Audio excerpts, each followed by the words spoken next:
Why would I get a job when people pay the highest taxes are jobs, people with employees? So everything is the opposite. So what happened, as I write about in Second Chance, is in 1971, Nixon took us off the gold standard. At that point, the US dollar became debt. So it makes it hard for people to understand. The people that are winning are people like me who understand debt. You see, debt is the name of the game today, not money. That's what this guy Philip is saving about Zimbabwe. The debtors are winning.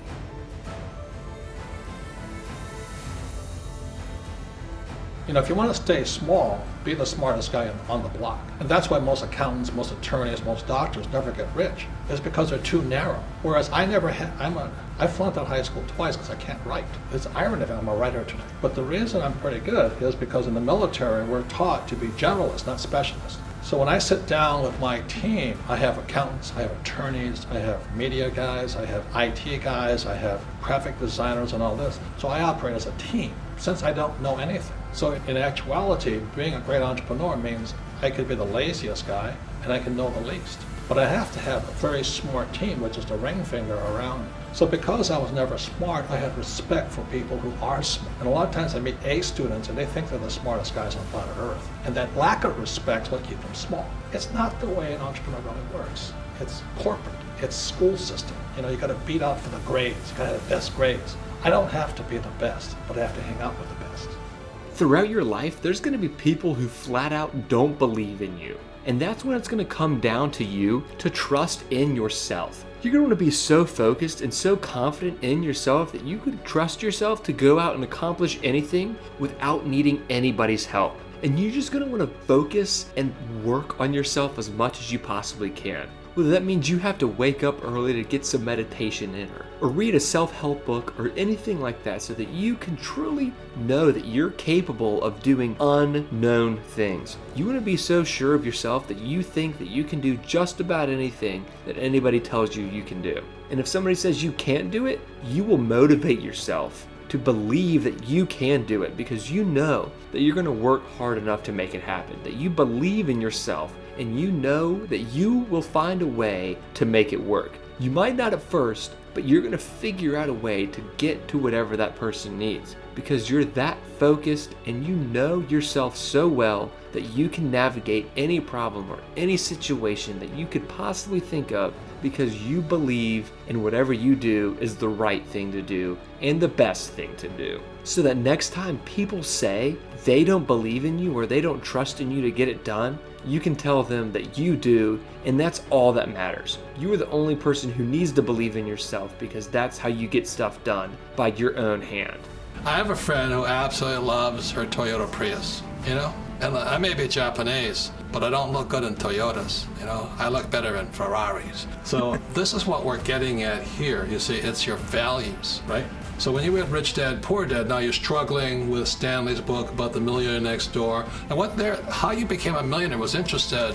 It was very easy in 1996 to become a millionaire just because the economy went like this in America. So you bought a house, let's say, when you're 25 for, let's say, $80,000, and by some years later, the house is now worth $1 million.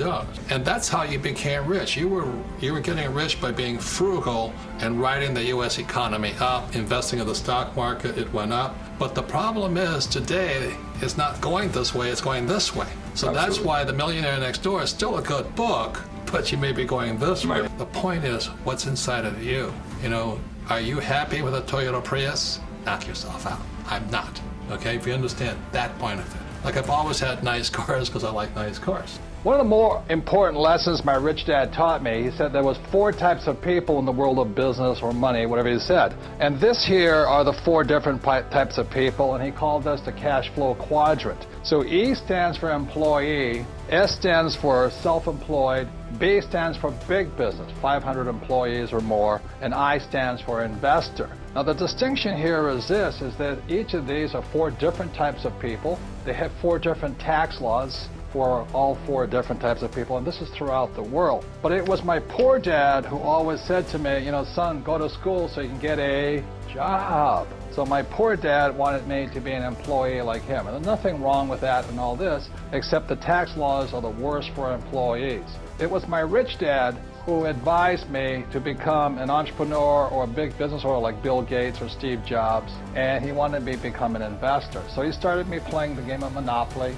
So I learned to be an investor and I learned to be an entrepreneur. So the good news is, if you want to get rich, you can get rich in all 4 quadrants. It's up to you.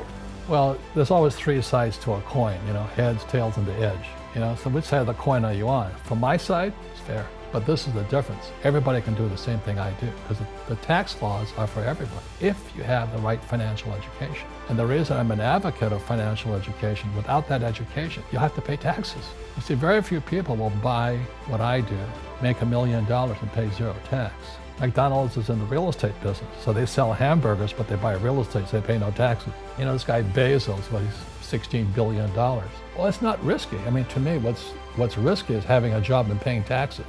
Let me say this. Taxes are incentives. The reason I get tax breaks for real estate is because I provide housing. I get tax breaks for providing jobs. I get tax breaks for providing oil. And I get tax breaks for providing food. But most people see me as a crook. I'm not. The U.S. government wants me to provide housing, wants me to provide jobs, wants me to borrow money because that's how money is created through debt. And everybody can do the same thing if they had the financial education to do it.